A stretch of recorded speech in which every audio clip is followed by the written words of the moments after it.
Hey guys, welcome to SheKnowsArsenal. My name is Jessica and I'm your host, and you can follow me on Twitter at @itchjessino. All right, so David Ornstein bomb, just like that, in the middle of the Belgium-Italy game, just like that, ruined the content for today. Was definitely, very excited to talk about the Arsenal Academy and who's up next, and we will still touch on that towards the end of the stream. And thank you so much from Dushyant AFC for your idea. That's an awesome idea for a show, and we're definitely going to address it today. But David Ornstein dropped a bomb about Saliba, and so we're going to talk about that first because I'm sure that's what most people want to talk about. And I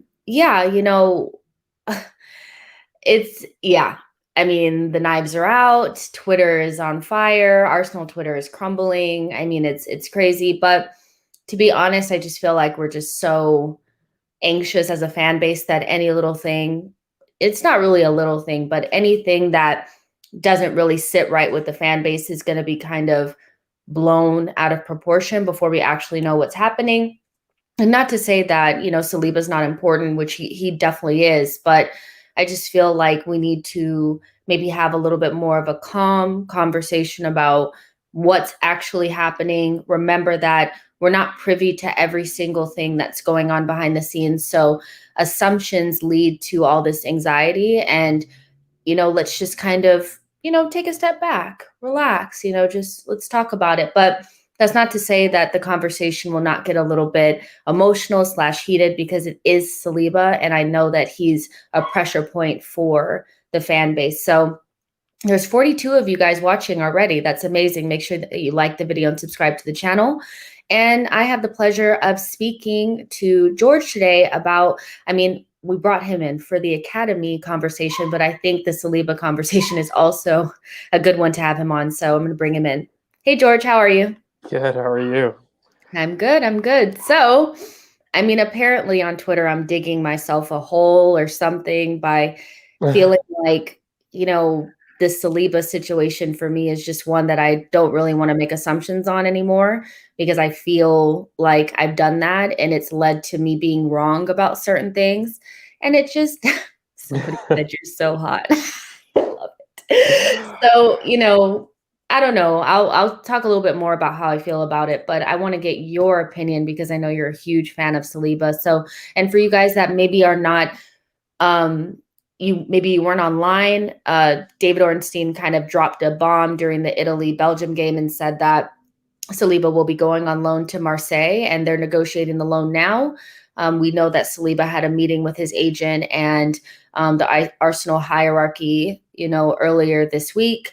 And I guess the conclusion that they came to was he would go on loan. So go ahead, George, let us know how you feel about it.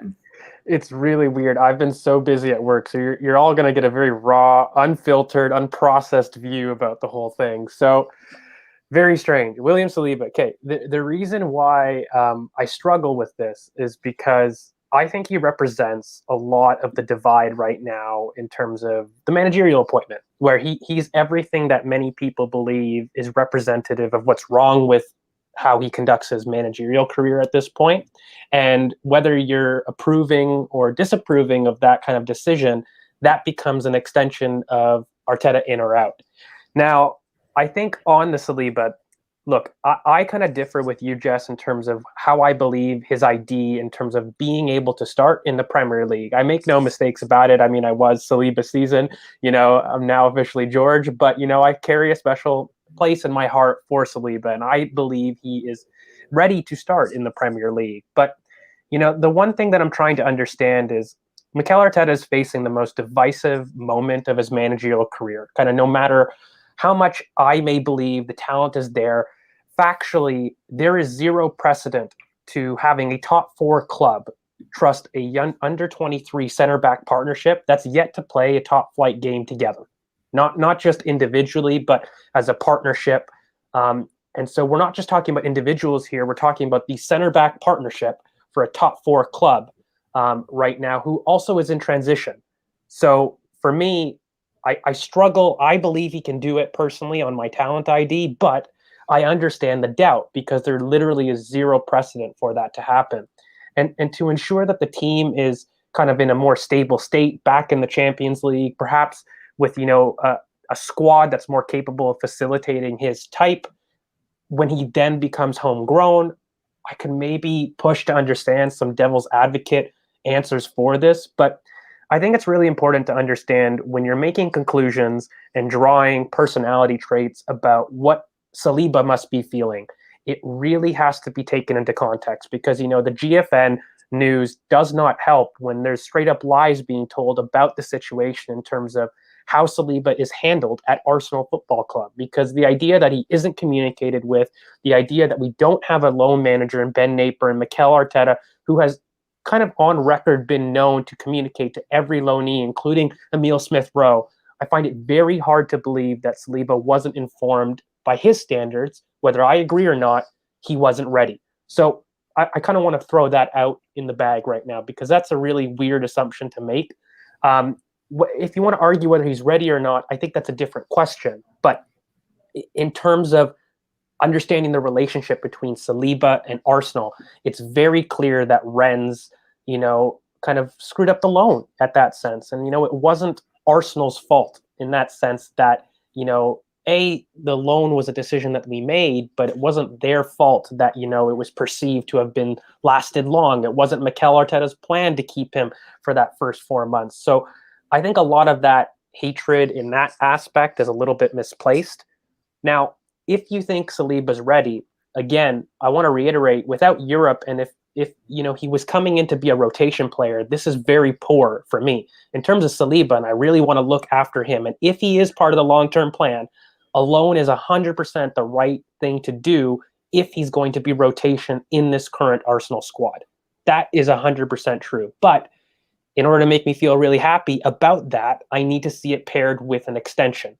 And that would actually calm the fears. And again, I think I may just want to round this really out that a lot of this, there's no wrong answer here, but I think this is Arsenal's fault. And whether it's Mikel, Edu, I don't really care, but it's Arsenal's fault for not being clear with their intentions and using 2 degrees of freedom through journalists to communicate to fans what the situation is. Because, I'm telling you right now, if Mikel Arteta said in his first press conference, I love, not even I love, I like the player. I believe that he's not quite ready and he needs another year of development before coming back competing for a place in the first team squad next season.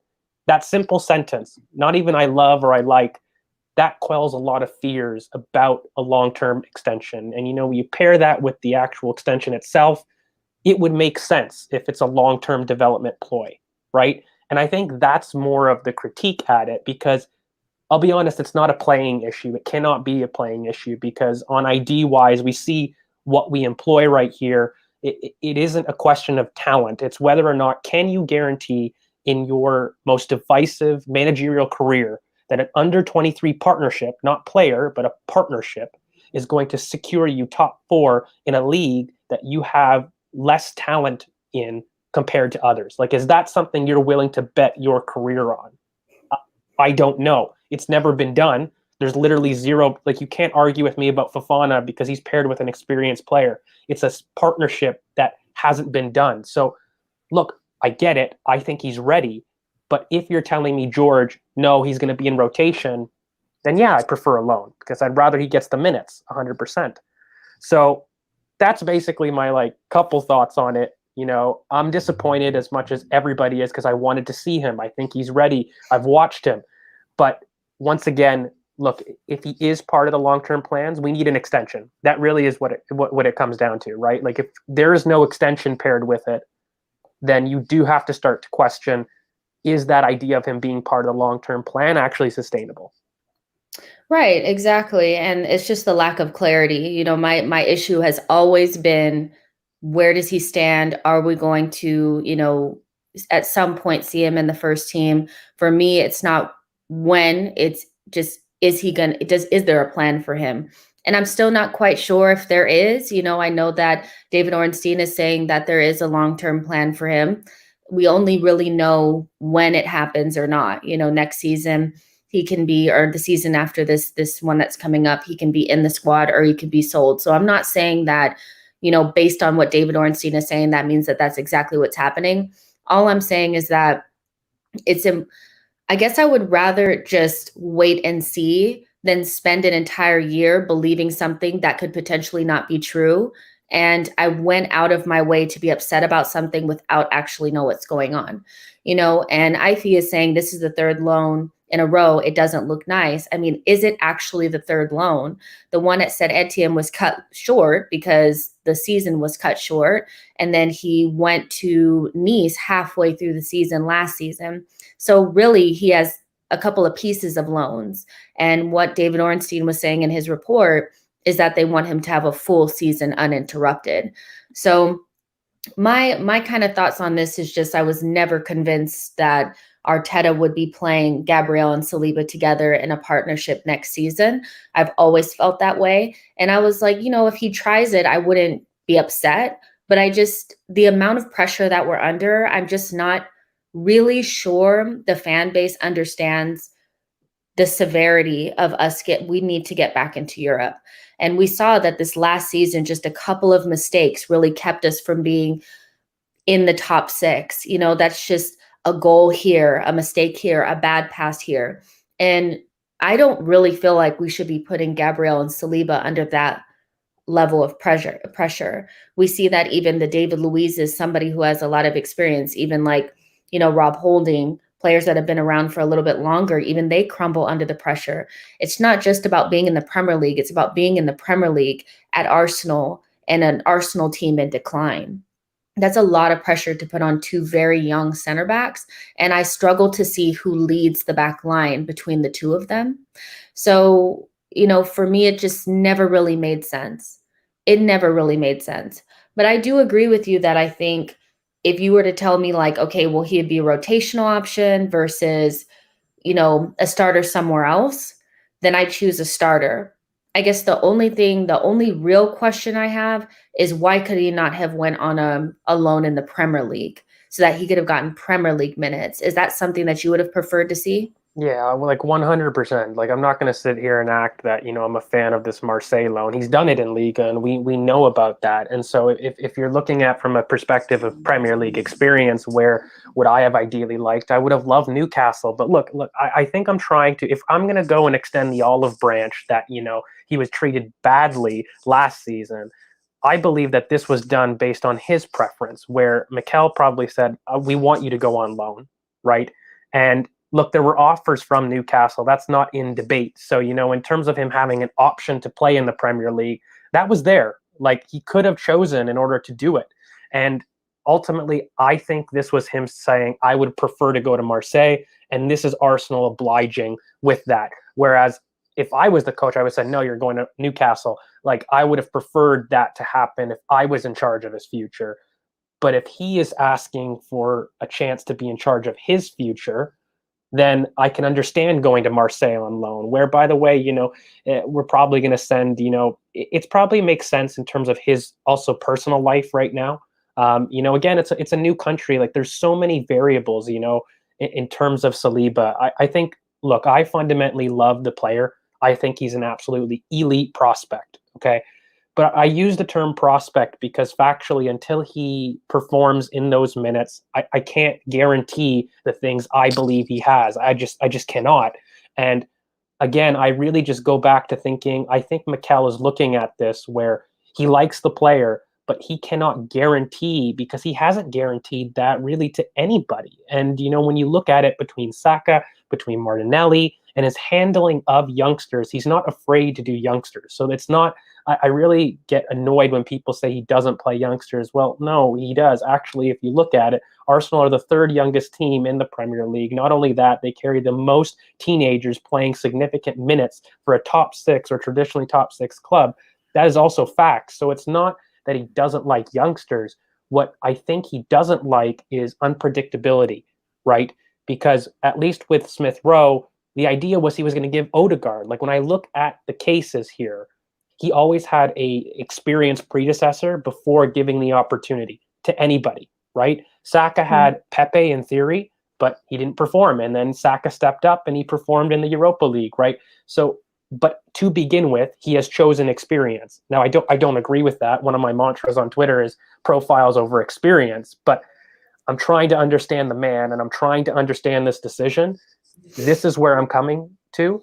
But again, I probably just want to end on it that he really needs an extension in order for this to make any kind of sense. Because even if he doesn't like Saliba, which maybe I'm totally wrong and me and you are wrong, Jess. Like, let's play devil's advocate that we're totally wrong. Mikel doesn't rate him. He hates him. Why would you send him on loan and not sell him now? He has 3 years as an asset. So, like, say I'm totally wrong, and I'm going to play your devil's advocate answers for the comments that say, you guys don't know what you're talking about. Cool, we don't.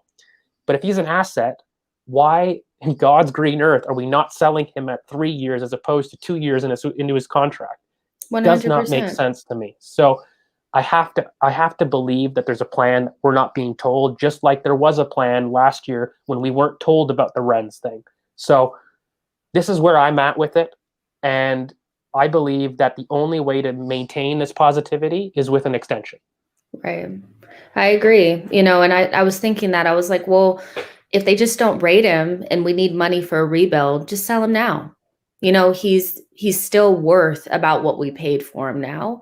And again, if you let him go down another year on his contract, then that doesn't actually make sense to me at all. So I'm not really particularly worried with that. I would like to hear about an extension like you. And MS says, even if Saliba's not all that, he should get a chance so that the fan base and all this talk about him should calm down. This is just extra drama that we don't need. And I don't really believe that. I think we should do what's best for the player. We shouldn't be playing people just so the fans won't capitulate. But again, it's about communication. And I think we would like some validation or some sort of assurance that he does like Saliba, but we just haven't seen it. So it just kind of is what it is, you guys. You know what I mean? And I hate that this is just one extra thing, for people to get upset about, but ultimately we don't actually know what's happening on either side. So, yeah. Hey, you got to do what you got to, it just is what it is. You know what I mean? So it is what it is. And look, one thing I will criticize the club for is this lack of communication, because it's not on. And we do this constantly as a club. And this is the communication that we need. Okay. I don't need to know that you love William Saliba. I really couldn't care less. Okay. I don't need that confirmation. Okay. What I need is a plan. Okay. And then I can disagree or agree with your plan. And then we can debate the positive indicators just like we always do. Right. And, I just think that this is not something I would have done. I'm going to reiterate it. It's not something I would have liked to have seen happen. But again, there just factually is zero precedent for having an under-23 center back partnership, not individual, but partnership, succeed top four. Like, here, if I'm totally wrong, can anybody in the comments name me one top four under-23 center back partnership, not player, center back partnership that has secured top four in the last 10 years? I'll go 10. Even go top 5 leagues. Go top 5 leagues. Go top 5 leagues. One. There really isn't, you guys. Except for maybe RB Leipzig with Kanade and Upamecano. That is it. That's probably it. And if you're giving me an apagogical example as a pattern, guys, that's not logical. So, I mean, look, and these are two youngsters, one of whom is going to Liverpool and the other one is going to Bayern Munich. And I don't really yeah, think that's the same levels, but at the same time, there's very little, like examples of that actually happening. And yeah, just to kind of end on it just a little bit, I don't really want to hear about Fofana anymore. Like, I really, really don't. You already kind of touched on it, but the idea that because Fofana is doing well in the Premier League, that means that Saliba should be able to start for us. I'm sorry, but he's playing next to Johnny Evans / Soyuncu, and that's just not the same as playing next to Gabriel. There's yeah. also different expectations of Leicester. If they fell out of the top 6, I don't think anybody would give a shit. Like, let's just be Yeah. real. Well, they've Nobody done would it twice, care. right? Yeah. And if we did it, it would be like the end of the world. Why did they play this young partnership? Whatever. So Fofana's situation, the situation and the environment in which he's in is nothing similar to what Saliba would be in. So it's just not the same. He also played in a back 3 a lot of times, and he also made mistakes, and Leicester fans are nothing like Arsenal fans.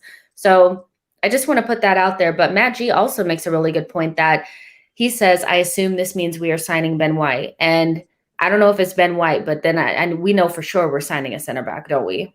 Yeah, 100%. Like, I mean, it's definitely happening in terms of maybe not the order that we wanted. And I still don't believe that, that is prioritization, again, I was looking at David Luiz as an exit. I would have actually wanted to keep David Luiz for another year if you really asked me, George, what should we do? Like, I actually would have preferred that personally. But look, the decision was made, and I knew that we needed a center back, right? So when I'm looking at these options fundamentally, it's not the situation I would have chose. But if you're going to tell me, just to bring it back, George, he's going to be a rotation option or he gets a full season of football, I'm choosing a full season of football, right? And I think really why, if Saliba is being treated badly by the club again, not only does it make sense for Arsenal to sell them now, why in the world would Saliba agree to a loan if he wants out?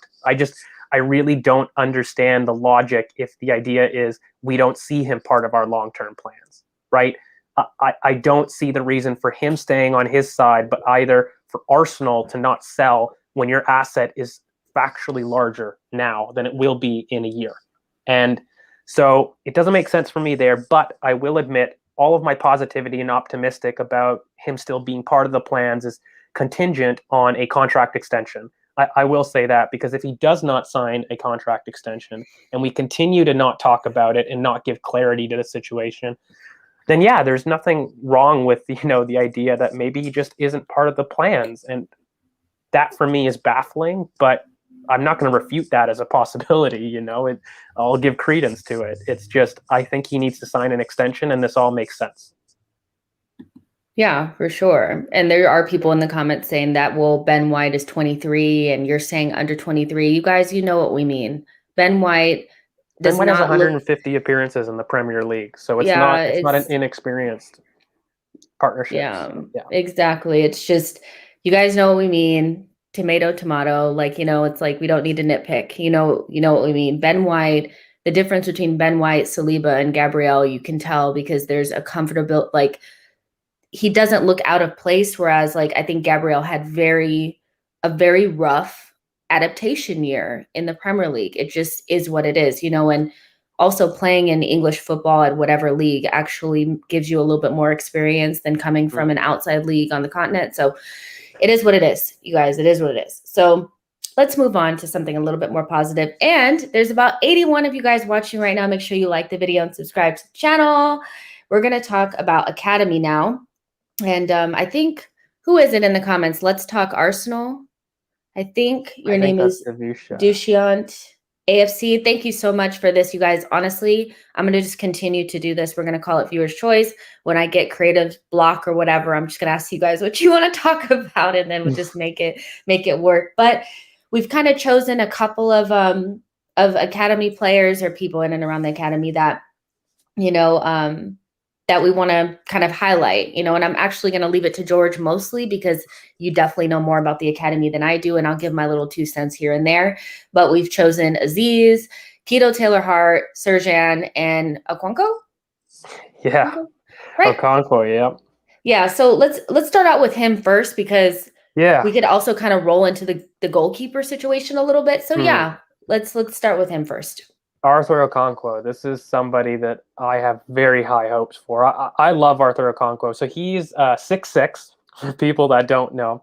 He used to play in midfield, and then he transitioned to a goalkeeper. That was part of his youth development. And so, as you probably surmise, he's absolutely astounding with the ball at his feet.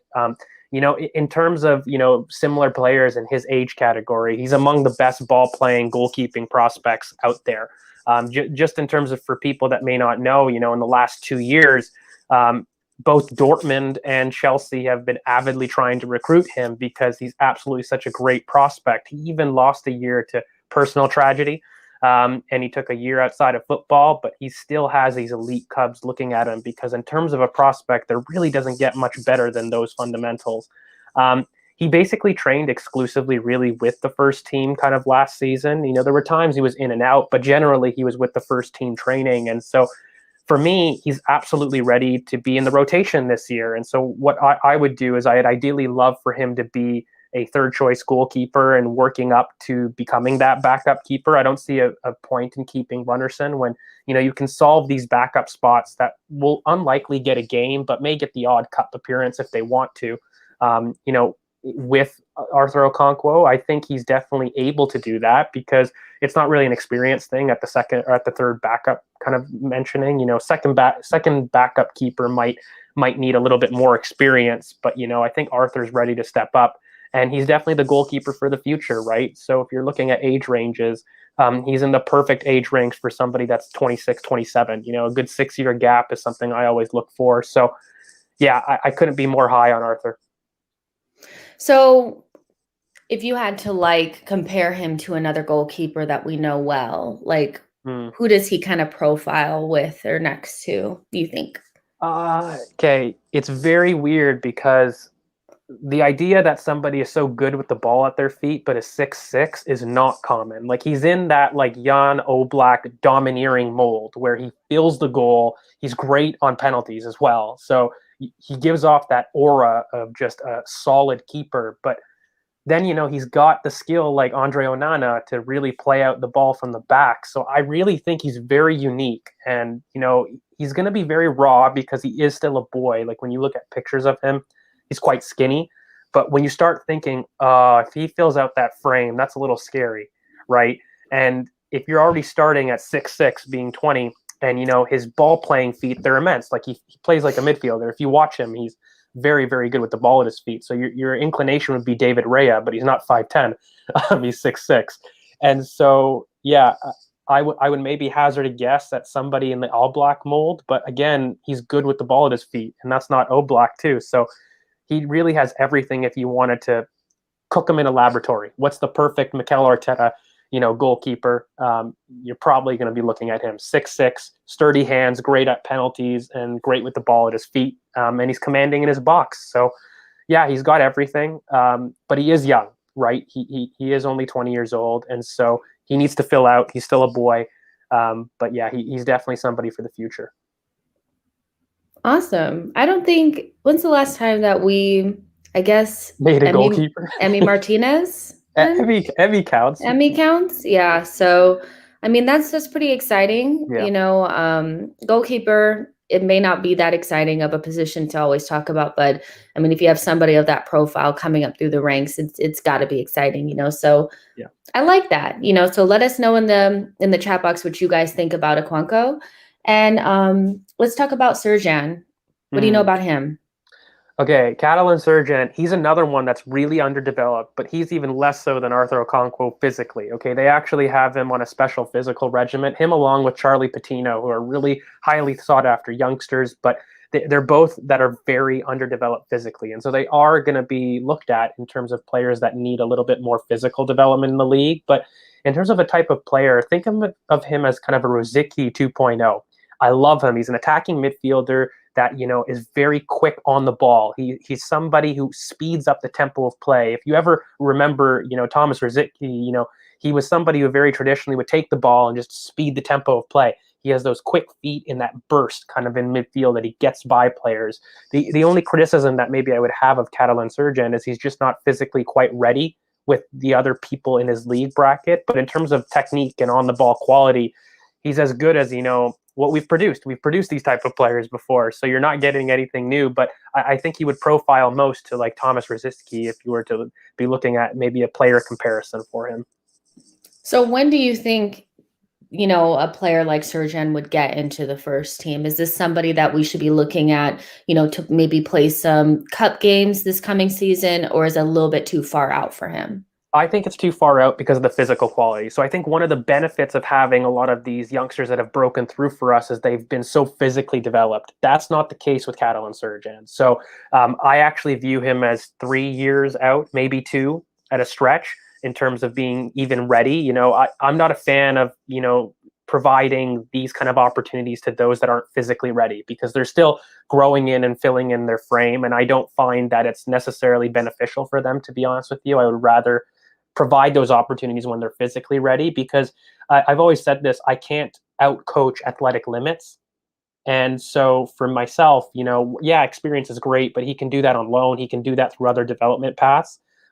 If you're not physically ready, I don't think that you're up. So these are probably the only 2 on the list that aren't physically ready. The other ones that maybe we will talk about, the one reason I'm so high on them, it's not so much age, but I actually see the technical and physical blend that I feel confident that they could handle first team football. And Nakosina says, was asking about Okwanko's contract. He's close to signing. I think we got news about that. I think Chris Wheatley did say that he's close to signing a contract. And again, guys, Keto Taylor Hart's in the same area, but again, very similar kind of. These things do extend beyond the deadline. They're not as cutthroat as Twitter would like to make you believe. And so it's very easy for him to sign an extension. And I mean, we have got confirmation from, some pretty solid sources that, they're in line to do so. So I would expect news soon. All right. So let's get to Aziz. This is somebody I'm so excited about, because I think he will get minutes maybe in the cups if he doesn't go out on a loan. I haven't really heard of him going out on a loan or anything. I think he's being integrated into the first team for real next season. So what do you think about Aziz? How does he profile? Can he fill in some of those midfield positions that were kind of lacking at the moment? And all those great and wonderful things. I love Aziz. I think he's so good. Yeah, he's absolutely immense. Okay, Miguel Aziz. This is how high I rate Miguel Aziz. I struggled getting Lukunga because of how highly I rate Miguel Aziz. They're very similar in profiles, in terms of being a 6'8", I call them, for me, he's best as a box-to-box player. I don't think he quite has the defensive awareness to really be secure in that anchor. It's not that he can't learn it. And actually one of the best things about Miguel Aziz is he does this thing called scanning, which is really what I just call when a player just looks back and kind of takes a picture of his surroundings. And you actually saw this in the Europa Group B stage. I believe it was Dundalk when he received kind of on the half turn in his cameo this past season, and he spun the player and everyone got really excited. But what got me excited is he looked beforehand.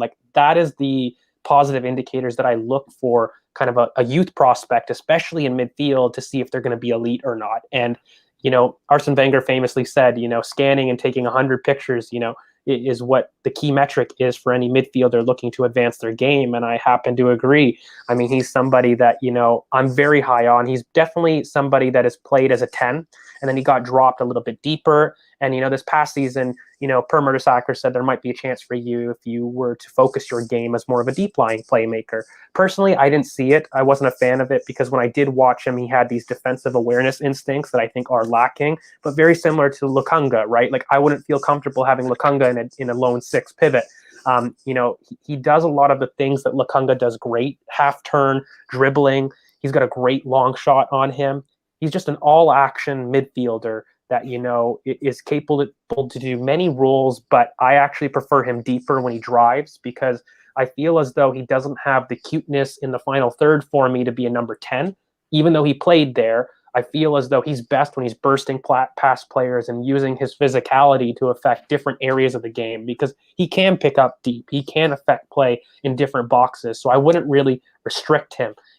He does have an excellent passing range. it is really great. But for me, it's his 5-yard burst. I talk about this. I love that in a player. It's my EPL critical metric. Are you able to receive and then burst in the first 5 yards? And Miguel Aziz does that with aplomb. And you know what? He did it in the Europa League. Okay, it's not great competition, but he showed you guys that ability on that half turn and burst away from somebody. And that's important for an 18-year-old to be able to do that under pressure in your debut.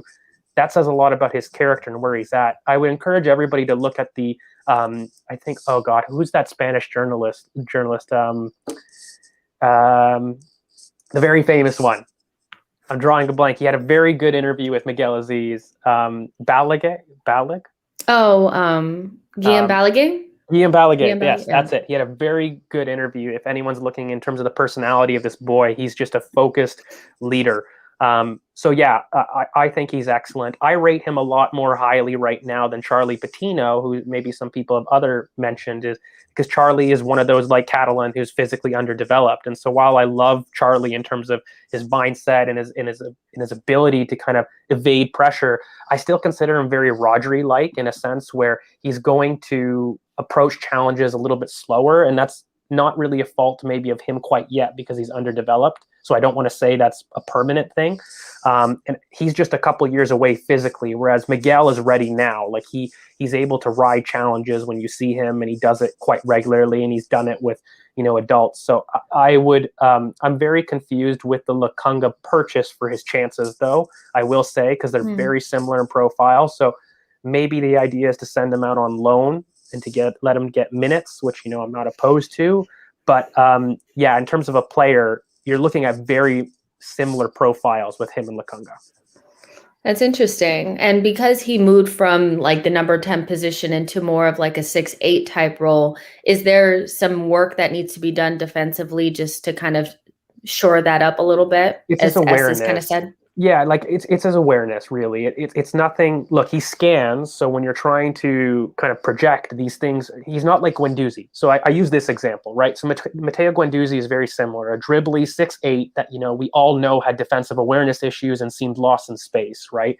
The one thing that I really distinguish between Miguel and him is that he scans. And so when you scan and when you have that already in the back of your mind, it's a very easy coaching mechanism from a positioning perspective because you're already doing the hard work of taking a picture. Now, it's not his instinct because, again, he grew up as a 10. I think he likes being on the ball.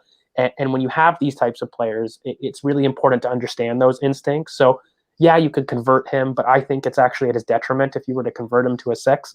And so, yeah, like I think Miguel is maybe less proven than Lokonga, but even at that point, their qualities are very similar. And that's why I worry because, Lokonga's 21 and Miguel, I believe, is 18.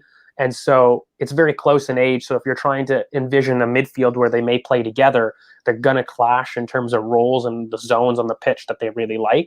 But again, this is just part of, first team football. So I just use maybe Lokonga as a profile for people that may not know what kind of player he's like. He's very, very similar to that. And I had him earmarked for a Partey heir if we hadn't have got Lokonga.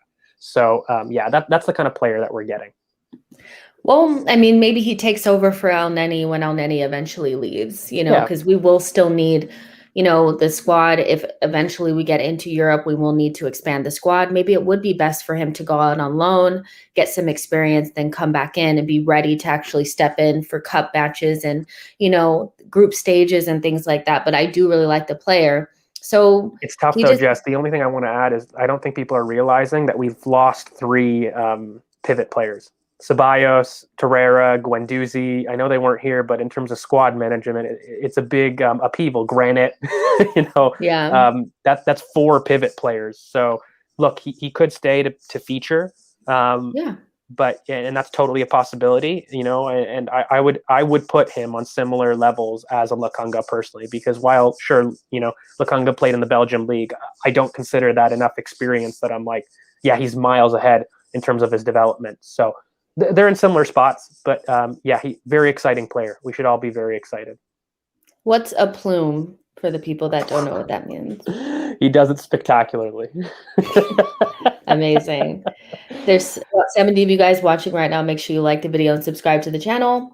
And we're going to give George an opportunity to talk about his absolute favorite player from the academy in Keto Taylor Hart. So I don't know who you're talking about. Yeah, Keto. Keto Taylor Hart.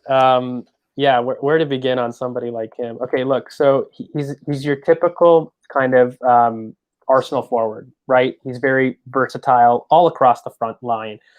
He's got just absolutely immense technical security that even Stephen Bold played him in midfield, not just the number 10. He played him deeper, which I mean was kind of weird, but it speaks to the point of how accomplished he is technically. And then I think he's ambipedal. This is one thing you really don't know, which just means he's two-footed. He has absolutely immense technical quality on both feet. In terms of being able to go in and out on both sides. So whether he's left or he's right wing, he's able to go in and out. It's not really a problem for him. And he's a true London cage baller. If you're really looking at, a comparison right now, it's kind of scary because he's Reece Nelson with the technical quality, but he's built like Ismaila Sarr, who, if you guys don't remember, that's a 6-foot winger, and that's scary when you combine those two things and he maintains that level of pace. He's been recorded as kind of one of the fastest in the academy as well, and he just regularly creates effective separation from a standstill. So what you might notice that he's able to do is, he'll receive the ball, stop, and then burst past his marker when he's at a standstill. And that for me is the elite trait of any kind of winger, making sure that you're able to go in and out on both sides, because that gives you a degree of kind of unpredictability. But can you create separation from a standstill? Can you do that all the time? And he does it with ease, right? He can be a technical reference in attack. So he's so good on the ball. Like we said, he played in midfield. So you're able to kind of slow and speed up the tempo of a game with a player like him. He can receive very much in the mold of a Jack Grealish, who receives and controls the tempo of a game, right? He speeds and he slows things up whenever he wants. That's a skill that, Keto Taylor Hart has, in abundance. And so there's not only that, there's also he has a short backlift. So what that just means is that he can get off shots extremely quickly. And, you see that in some of his highlights, but if you do watch him really quite regularly, you'll notice that he generates a ton of power with a very short backlift. And why that gets me excited is because we've seen these technical wingers kind of be developed by our academy in quite a while. Bukayo, Xavier Amici, who didn't reach the heights. We've seen these technical wingers be developed, Amari Hutchinson. But what makes Keto different? He's 6 foot. He rides challenges and he has the frame to do so. And so that means when I'm looking at how does he translate to the Premier League, can he have a Bukayo-esque explosion? Or is he more like a Joe Willock or somebody else that may have had a slower development? Well, I don't get worried because he has the physical pace to deal with these kind of challenges, and he has the play where he bursts in those 5 yards.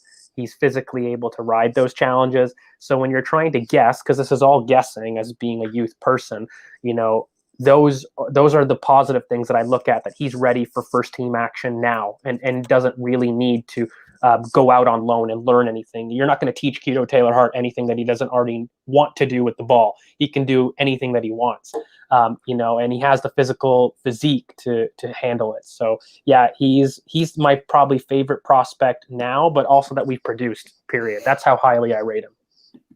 So somebody like Keto Taylor Hart that has so much talent that's coming through the ranks, and that obviously if he does end up signing a new deal, will probably want some assurances and a clear path to the first team. Does that kind of shut the door on somebody like a Reece Nelson, who probably plays in similar positions but just hasn't quite gotten their foot through the door? No, 100%. I'd be, and you know what? It's bad because I really love Reece Nelson. But yeah, Keto Taylor Hart is digging him a grave because at the end of the day, even if you're the most staunch Reece Nelson defender, you look at a profile and what can he do? He can go in and out. He's both sides. He's not 6 foot. He's not physically able, at least now, from what we've seen, to handle. That's been one of the critiques. He hasn't shown the level of burst that he did in the academy at an adult level, whereas Keto, he's physically ready to do that. And so I think this is really just the ruthless portion of academy football. And, anybody will tell you it's impossible to predict everybody. For every, Saka, you get a kind of Benicophobe or, a Chuba Akpom. Like, these things happen. But Yeah, in terms of Reese, I would be very worried because Keto is knocking at the door. Reese has stagnated both in perception, which is very key, but also in terms of his importance on the squad. Because if you're looking for a backup winger profile, you normally associate that with an academy youngster. And right now, I think Keto Taylor Hart is absolutely ready.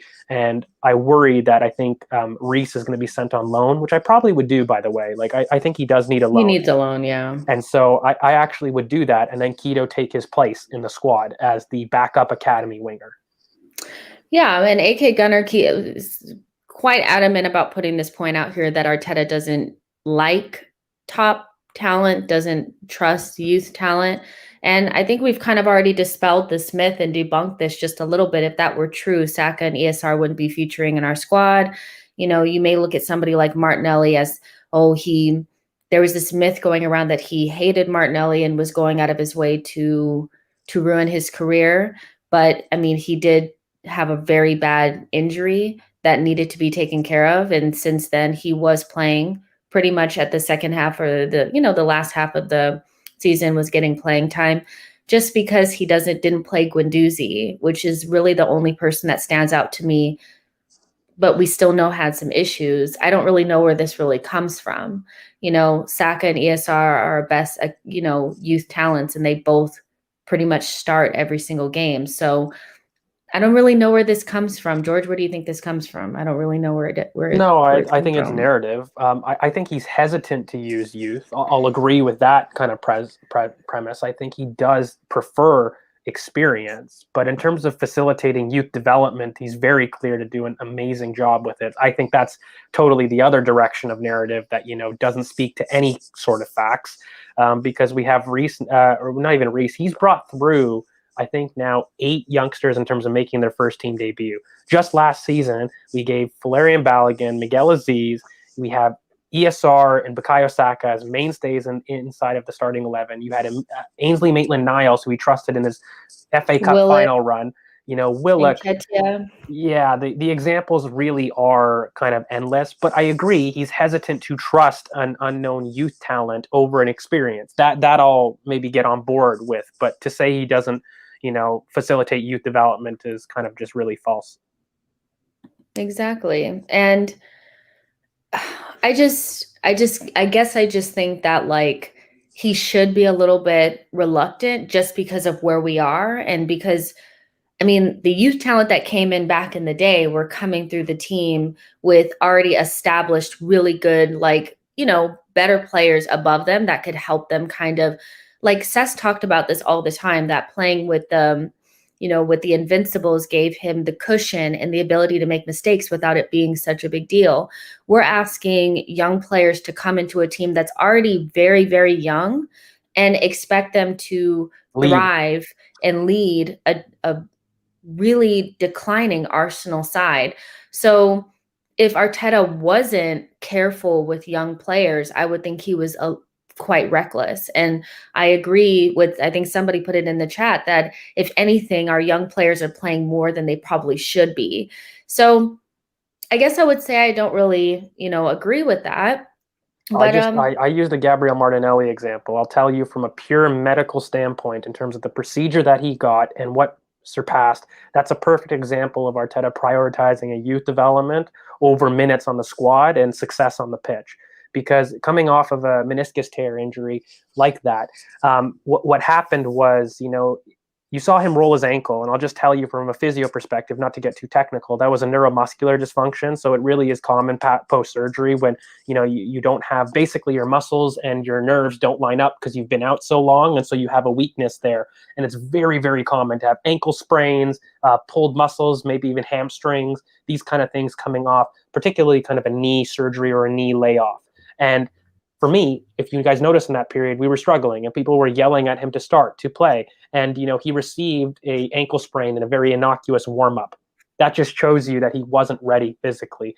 And, him not forcing him to do so, giving him time, not bringing him into the fold when we needed goals, by the way. If people remember back in February, March, April, we were struggling for goals. We needed a spark. And, It's about providing the right environment. Mikel talks about this, and I want to talk about it because it's very important in terms of what we've done in the infrastructure, which I'm sure we'll get to really quickly, is that you have to provide the right environment for these youngsters to thrive. Otherwise, you're more likely to see them fail. And so while we might want to thrust our hope into youth because they don't care, they take on players, they don't hold the same, precesses and premises that our older players have that have plagued us. I think providing an environment for them to thrive is going to do better for them long term and not just short term. So we really as fans need to understand that development is not linear, and it really takes a lot of consideration. So let's talk a little bit about the changes that have happened in the academy. And in particular, Steve Bold left, the under 23s, and they're making some shifts, in that area. And we've kind of spoken about it a little bit off, camera, whatever. But yeah, what's going on with the academy now? What can we be excited about? I wasn't that happy to hear that they almost got relegated. And I know it's like, well, youth football doesn't really matter. It's fine. But I still just think we shouldn't be like that close to getting relegated, because I honestly feel like it does have effects on what happens in the first team as well, because we saw that, we had some pretty favorable games towards the end of the season, and we wanted to see Aziz and Balogun get minutes, and they weren't able to because they had to pretty much save the under 23s from getting relegated. So that kind of maybe hurt their chances of getting some first team minutes with, at the end of the season. So what do you think? What's going on? Steve Bold deserved being let go for many reasons. He was really struggling right now. But, I think the big thing that people don't realize is we've gutted that under 23 core, right? And guys, ESR, Bukayo Saka, Joe Willock, Ainsley Maitland-Niles is kind of a year outside, but Reese Nelson, these are all players that are fixtures in that team in terms of age groups, right? And when you're looking at it, it went through an entire gutting period where, guys, Bukayo Saka is 19. He should be like just bursting onto the scene at an under 23 level. And so what you've had is you've had players jump up right now where it's been a really big transition year in terms of who's going to take responsibility. Thanks, guys. That's really flattering, but I don't know if I'm ready. I'll stick to YouTube.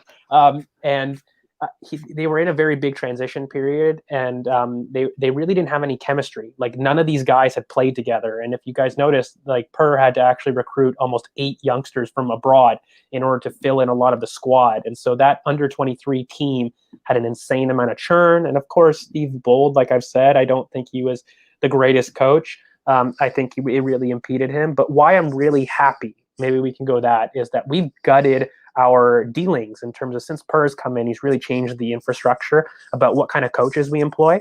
So for those that don't know, Dan Michichi, who's our U16 coach, where was he from?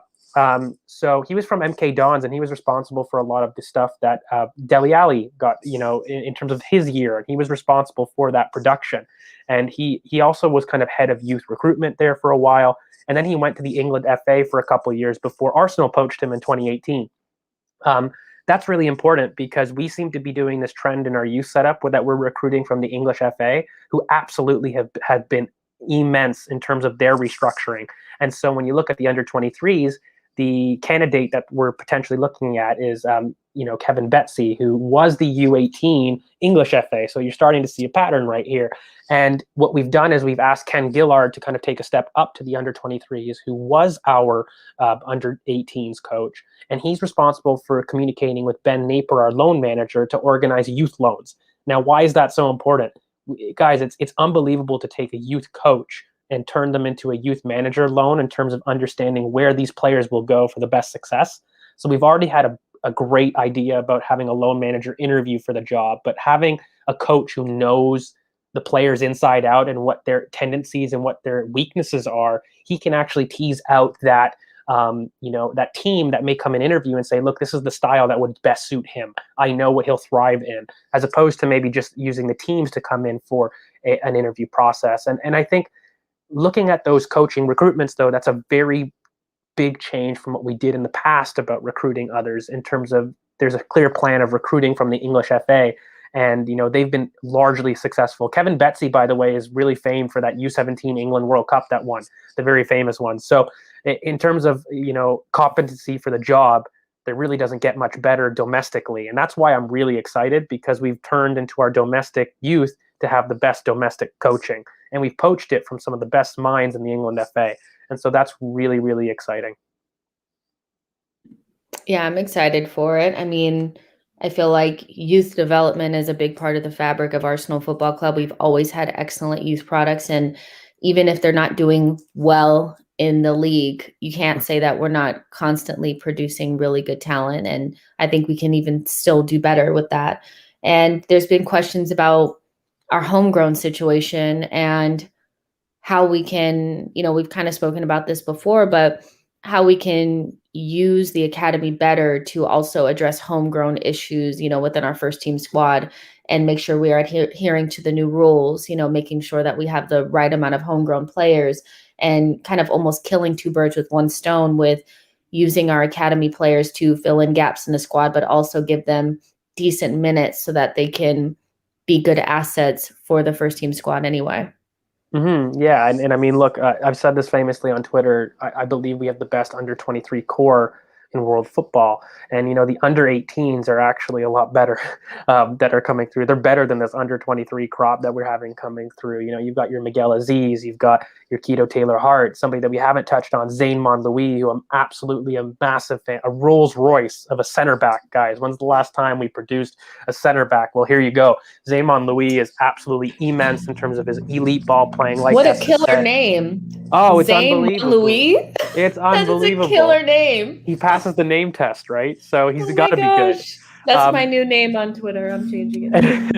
And so, yeah, he's absolutely immense. He's really tall. He's just that Rolls Royce profile, right? He steps into midfield. He's very confident on the ball, and he's got a great physique that I think he'll grow up to be a really high-level ball playing center back.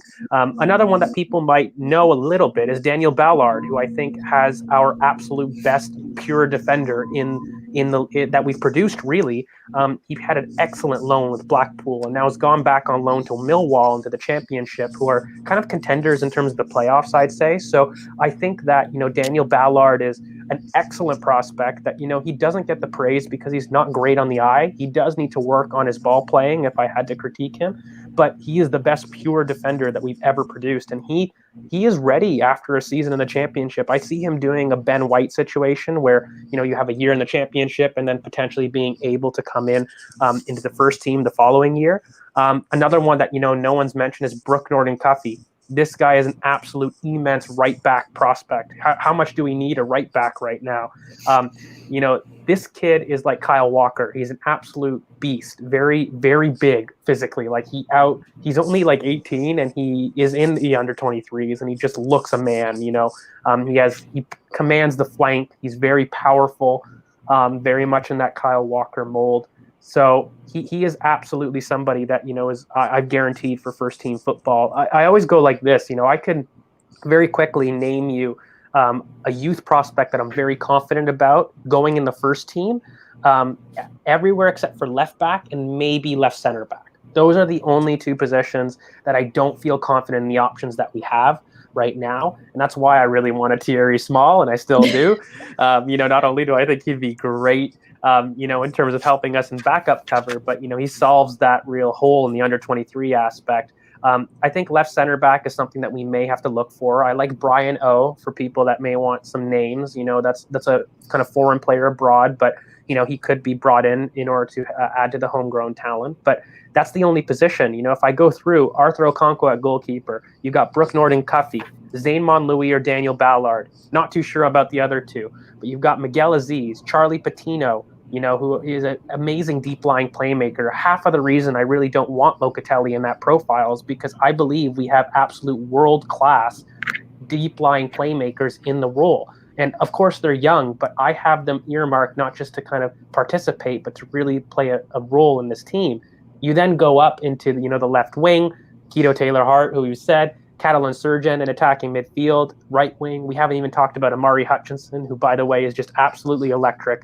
has added goals to his game right now. And, he's probably one of the more exciting academy youngsters who at the beginning, he was really that techie youngster that everybody thought, oh, who's this YouTube star?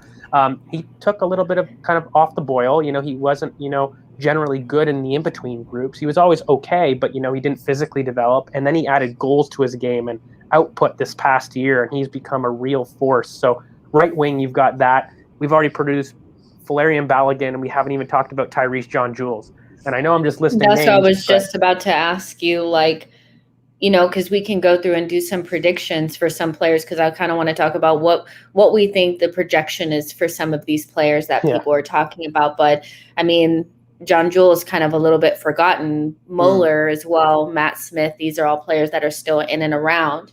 So for you, where do you see John Jules fitting in? Is he coming back to Arsenal? Is he somebody we would sell for a profit? Is he somebody you'd like to see stay? What do you think about John Jules? John Jules, he's great. He's a complete 9 profile. And so these ones do take a little bit longer to develop, though. And so what I mean by that is, he is kind of your dream, perceived Mikel Arteta striker, right? Like, he comes back, he links play, he plays off the shoulder of a defender. He's really physical. He's quite tall, that he can, he can handle contact behind. But again, he's that complete 9 profile. So they take a little bit longer in order to kind of mature because they are involved in a little bit more play. And so while I rate him quite highly, I would actually continue with these loans that he's on, because I think we have really the spots filled that unless you're ready to start and play a role at striker specifically, it's going to be very difficult for you to break in. So I love him in terms of his prospects. I think he has a very big chance of making it. He's kind of on par with Valerian Balogun in terms of potential. I rate Flo a little bit more than Tyrese John Jules, but that's a personal thing. Like, they're really neck and neck. They were in the academy. I think Flo is just a little bit more of a killer. I've seen a little bit more output from myself. But again, like I mentioned, Tyrese is a complete 9, so he doesn't just, do the things that Flo does and more. So, yeah, but I think he would do it with another loan. I don't see him as quite ready yet. He does need to fill out a little bit more. What about Moeller? Muller, I'm okay. I think he's okay. He's a target man striker. I'm not as high. I can already tell when you're trying to frame it. It's so, she's got a great personality kind of vibes. I know. I'm sorry, guys. Like, I like him. No, I do. He's good. But for me, I believe that people that have huge physical strengths like that dominate a lot of the youth football, and I don't think he's technically quite there. To me personally. So I believe that, Muller would do well with another couple loan for me. And I think Flo is ready to be that back to goal striker. So, like, if I look at profiles, right, you typically have your runner, and then you have your runner, and then you have your back to goal striker, right, in terms of your target man or whatnot. And so while Muller, he definitely is a lot taller than what you perceive, I think Flo is a lot farther along in his development, both in terms of proving that he can handle first-team football. He did it, in that Man City kind of performance, really. And I know he's shorter, and you don't associate that with, like, a target man, but he is absolutely a target man in profile. He rolls people. I mean, he can definitely run, but he is that person that will drop in to midfield. So we have that already. So, Muller can develop. There's no rush. Let's talk about Matt Smith. He's somebody that I think people were a little bit upset, maybe fake upset, that he's going out on another loan because we need midfielders and all this. But he strikes me as somebody who's not ready. I remember when Arteta first came in, he took that group of players that really should have already been out on loans and immediately shoved them out the door, sent them on League 2, League 1 type loans, and he was one of them.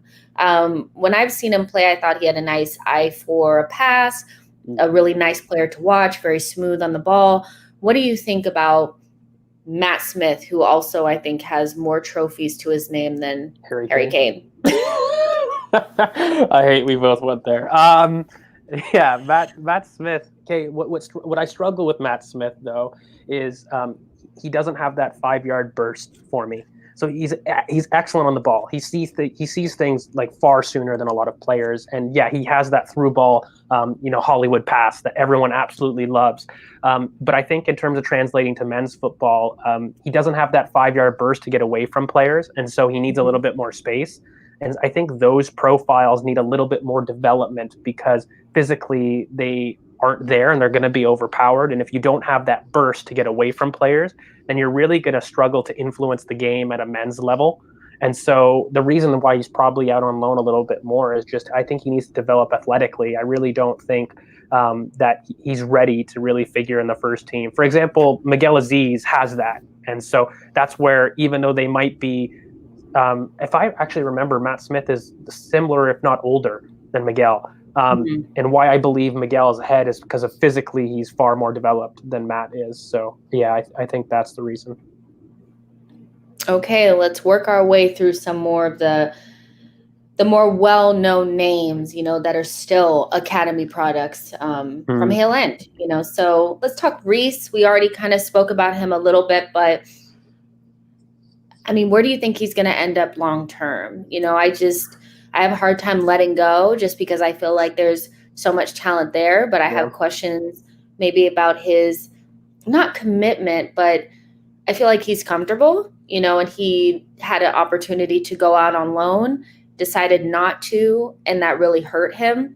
Yeah. But seeing that his market value is somewhere around $7 million, I just feel like a good loan would either give him an opportunity to have a Willick type moment or just be good enough where we could sell him for a little bit more, because I have a hard time grasping onto him being sold for less than Willick and Nketiah with the amount of talent that he has.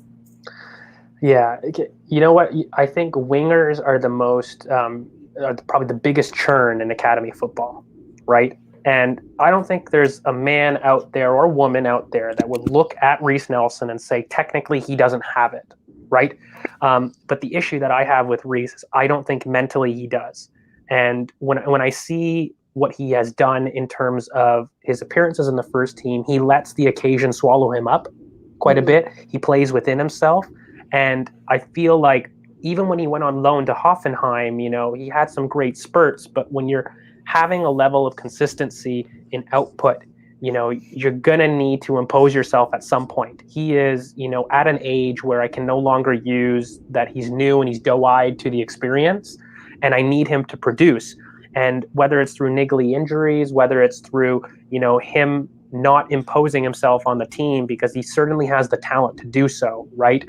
And I look at somebody like Bukayo, who in terms of academy rating were neck and neck. I mean, Reese was the golden boy. He wasn't even neck and neck. Reese was up here, right. And he was way up there. He was way up there. And I'm not going to sit here and say technically he doesn't have it, but I really see a Hatim Ben Arfa, which may be a little bit harsh, but it's the idea that if you lack the application, you're not going to sustain your ceiling.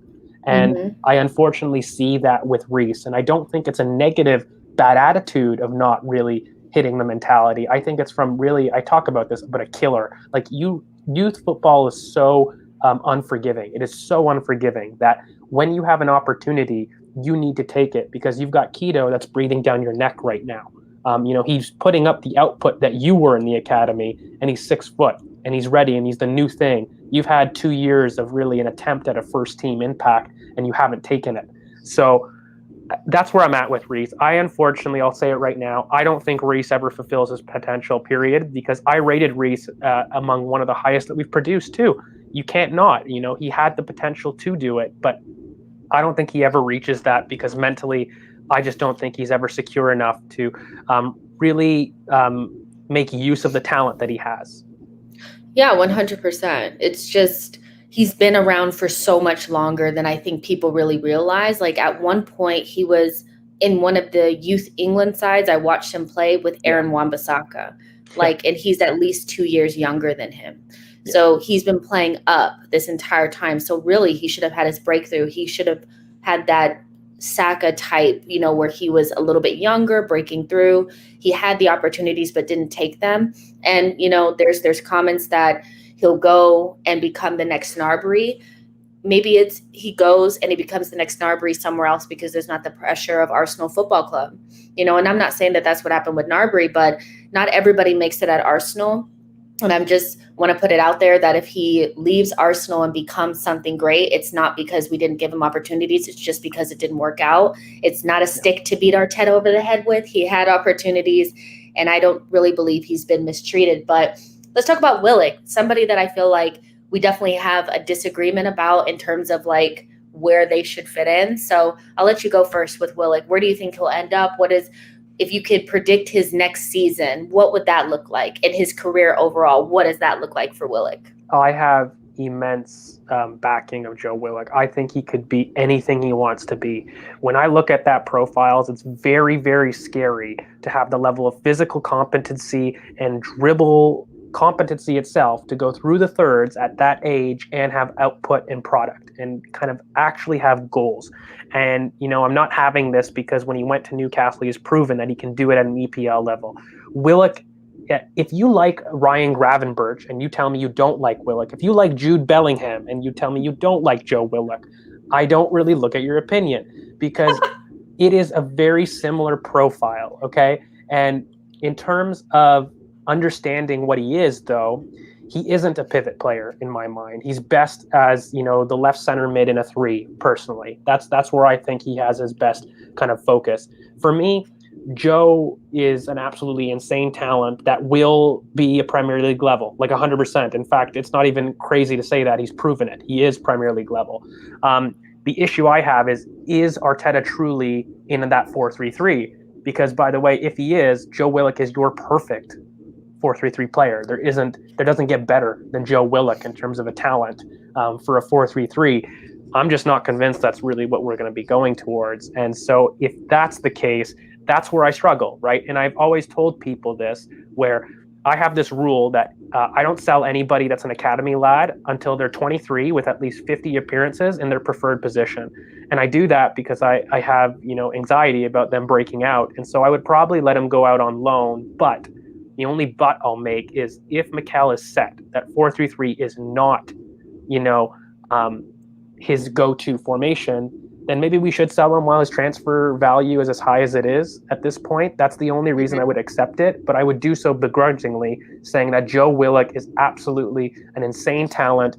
People say he has the burst, but he lacks security. He didn't show that at Newcastle. If you watched him at Newcastle, he was great on the ball for them. I think, he definitely does prefer in space. I would agree that maybe in terms of him struggling in adult football, finding the pockets, maybe I'll agree there. But guys, when he was in the academy, he was doing this at 10 for show. Like Joe Willick didn't have a decision-making problem. And he does at adult because you get this when you're a youngster and you're moving in, right? It's one of the things that you need to develop. But at academy football, I saw it. And so it's not that I don't think he has it in his locker. I think those are different questions. But again, if he's not going to be, if 4-3-3 is not our move, then yeah, we might as well sell him so that he can fulfill his career elsewhere.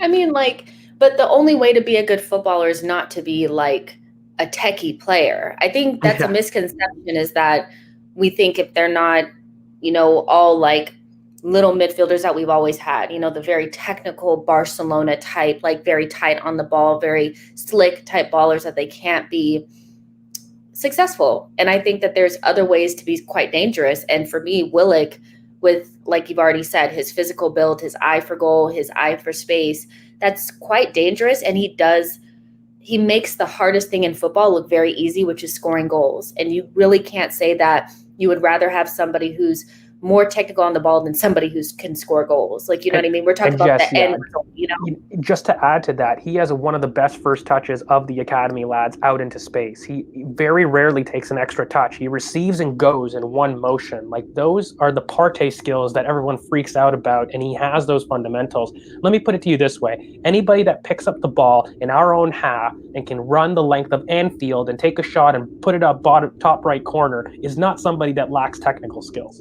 Okay, that's just not true. When you see those things at the age of 20 and he's doing it in the Premier League, okay, that is important. So, yeah, I love him. I couldn't be more high on Joe Willick. But again, if 4-3-3 is not our play, sell while he's hot. My prediction is that I don't think he's going to get sold. I really don't. I have this weird feeling that Newcastle is not going to give us what we want for Joe Willick, and for that reason and that reason alone, he will end up staying at Arsenal. And not only that, but I think Arteta likes him, contrary to what people believe. Like, I think he rates him, but maybe he's just not the right fit right now. He needs good time in his own position. So because I feel like Newcastle is not going to have the funds to, I mean, we should be asking for 30 million plus for Willock. And I don't think they're going to offer that. And I think he'll stay because, quite frankly, we need midfielders. So I do think if they offered what we wanted, we should sell again. But I think he stays, But let's talk about Balogun. What are your predictions for Flo? What do you think is going to happen? Yeah, I think I'm famous for having a thread on him where I think he is, in potential, a top 6 leading the line striker. That's where I see him. He's that good. I think Flo was given a contract with first-team assurances. I know I'm not one for conspiracies, but I do believe we didn't play him because we would have lost him. He's that good.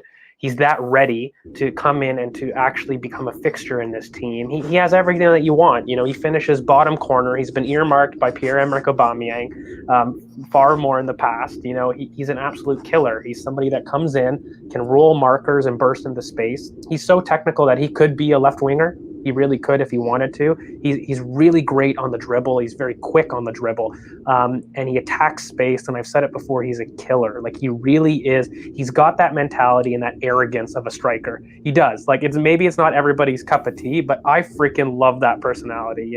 I love that idea, especially at striker. I really like when you have an alpha male in that position, which, by the way, I don't think we've had since Robin van Persie, truly. And in terms of just personality on the ball, somebody that will say, give it to me, I'm going to attack you.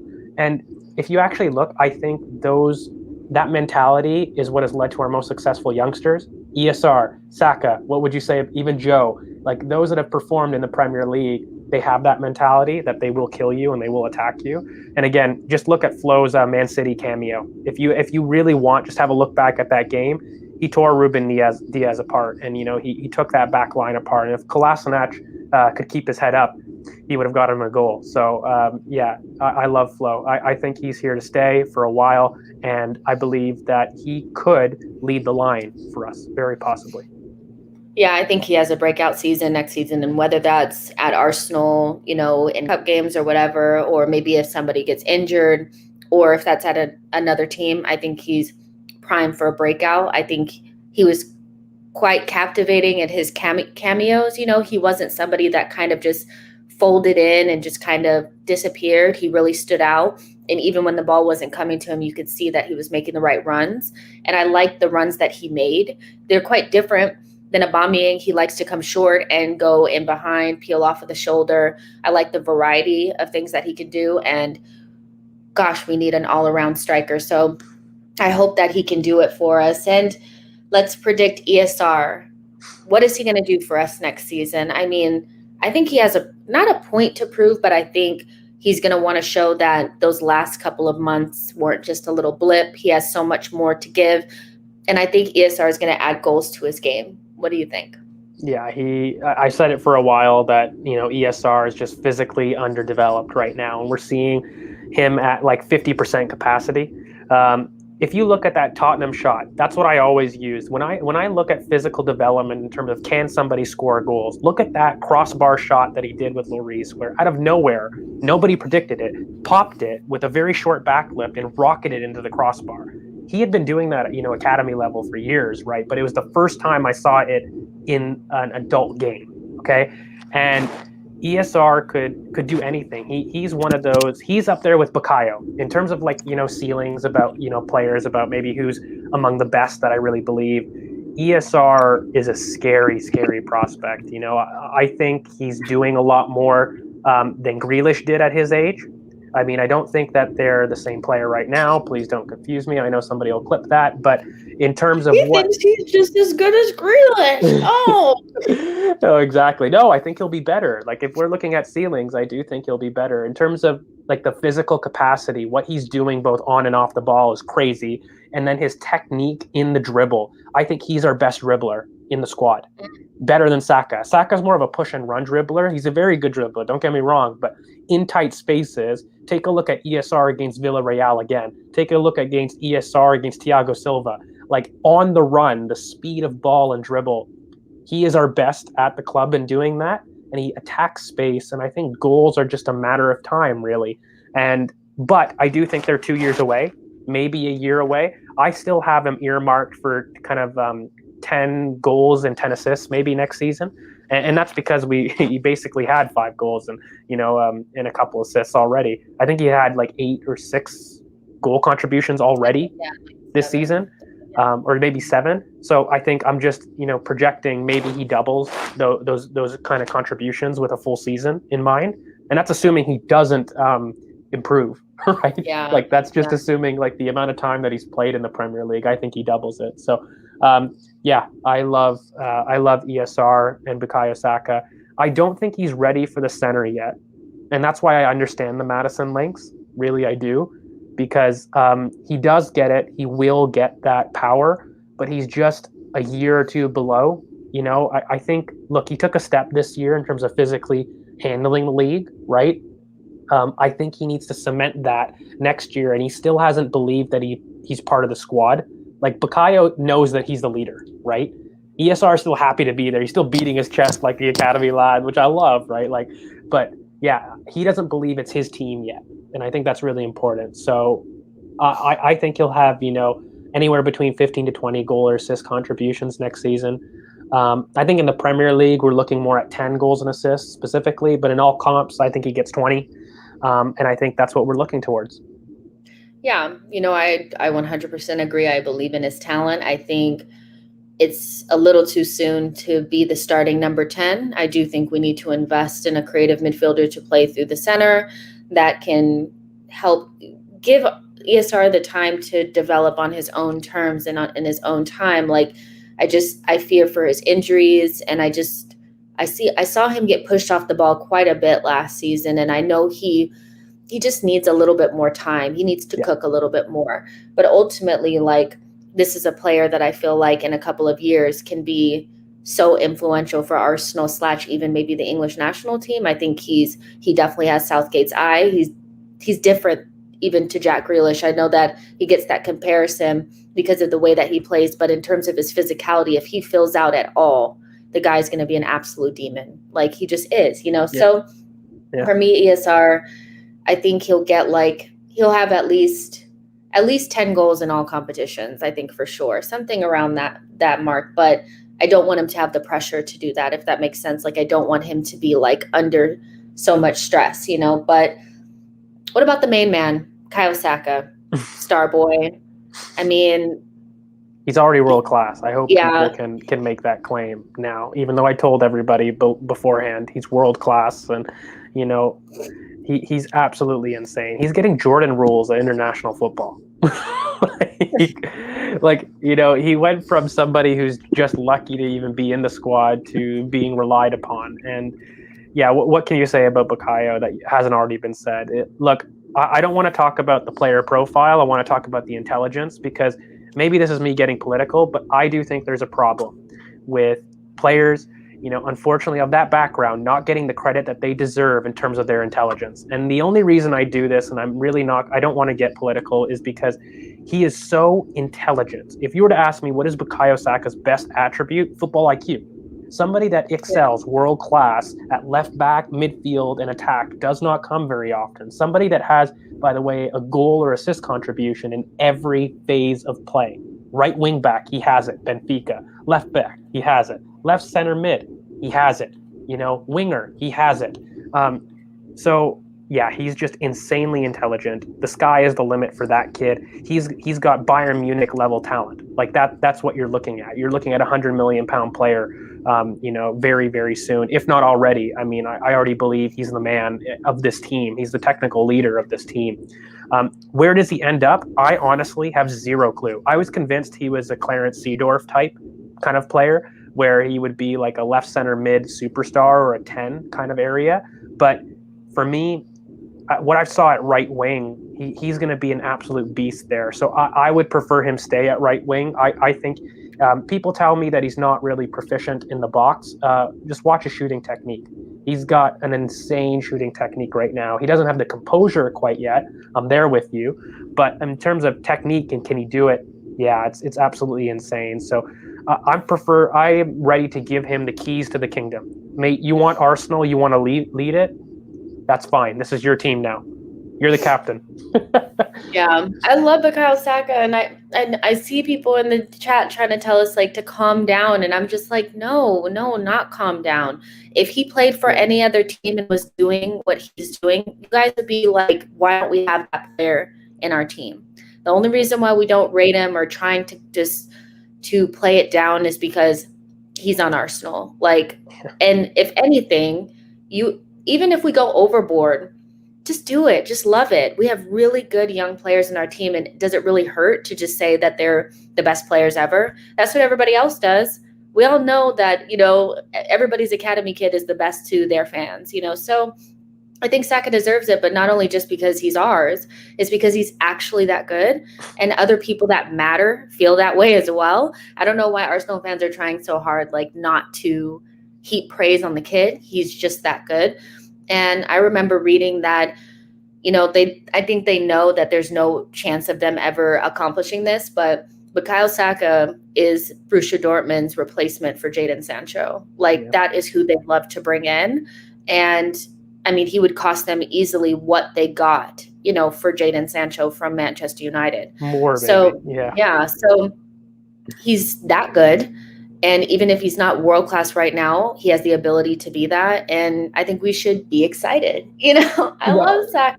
Look, you know what? Okay, the only pushback that I'm going to say right now for those saying he's not world class, let me just give you some pure facts because, look, there's been a lot of gossip, but let me give you the output. He has a goal and assist contribution in every third of the pitch. That is left back, left center mid, right wing, and right wing back. Those are facts, and those are in international comps. Okay, he did it in Europe. He has the most goal and assist contributions in all competitions since 2019, besting Phil Foden. So if you're going to tell me that Phil Foden's world class, you better do that because Bukayo has more output than him. Have that looked up. He also has the most non-penalty XG and XA, which is just expected goals and assists, in Europe's top 5 leagues for an under 21. Those are also facts. So when you're telling me it's not just eye test about how much I love Bukayo Saka, he has the numbers to back it up that he is world class. Okay, so I'm tired of people being afraid because one teams may not be great that we then have to downplay everybody on that team. That's absolute hogwash. I don't go and sit there and say Grealish is a poor player for playing in a traditionally poor squad in Aston Villa. All due respect, I think the same thing applies to Arsenal in a sense where we're doing poorly, so therefore all of our talents can't be as good as some of the top level talents. And I just find it really quite ridiculous. Bukayo Saka has not only done those metrics, but he's proven it on the international stage now. So yeah, I love Bukayo Saka. Yeah. Give him the keys to the kingdom. He's not a captain, but for me, he's the one that leads without having the armband. So I love that kid. Yeah, and this is just so funny too. You want to squeeze his cheeks. Like, how do you hate him? His smile is like, oh my gosh, he's so cute. Like when he's Luke Shaw wants to adopt it. He's like, I want him as my son. Everybody's talking about how great he is and how lovable he is. I mean, it's just nice to have a player like that, and I believe in his talent. I think for somebody who hasn't been playing in the position that he's probably supposed to be playing, like he's adapting quite quickly. And what I really like about Saka is his ability to think ahead. Like he seems to always know what to do before it's time to do it. He doesn't just think on the spot. It's like he's always one step ahead. And the way that he's able to like dodge challenges and get in between players and stuff, that's insane stuff that he does, And we have to remember that I know that this may be controversial, but he was starting ahead of Sancho, and I think it's completely validated. It's not because, whatever. Saka does the well-rounded thing that smart players do, is they realize it's not just about talent, it's about work rate, it's about having the right mindset. Southgate said many times that his mindset was the right one, and Sancho might have been distracted by his move to Manchester United. Saka wasn't. He was focused, and for him to be as young as he is and from an Arsenal team that was really quite poor last season to be in that team and starting, Southgate doesn't have to choose him. You know what I mean? Like he didn't have to choose him. So we love Saka. We love him. So yeah, you guys, this is a little bit of a longer one, but obviously we had to like add in the Saliba stuff, and then he prays on our academy and talk about all of these great and wonderful players that are going to be coming through that hopefully we'll get to see in the future. So ultimately started out a little rocky, but ending strong. We like that here. So let's put up your at so people can see. You guys, if you want to follow George, you can follow him on Twitter at GeorgeV_AFC and at Ball Over Passion. That's where you can find him and listen to more of his great analysis, talking about the youth, talking about formations and tactics and all those great and wonderful things. And you can follow me on Twitter at itsjacinho for whatever's on top of mind at the day. Like, I can't say that I'm going to have the great analysis of George, but I think I'm entertaining, you know? You definitely do. You definitely do. Guys, make sure that you like and subscribe the video. Thanks for sticking with us. It has been crazy long, but I hope you guys enjoyed it. Yeah, for sure. So yeah, you guys like the video, subscribe to the channel. I will be back. Well, for We Show Football tomorrow, I'll be doing a watch along for the England match. So look out for that. And I have a pretty good announcement for tomorrow. So just make sure you guys are following me on Twitter and Instagram. And yeah, you'll see a little bit later on in the day what I have cooking. So I'll talk to you guys later. Bye, guys. Bye, guys.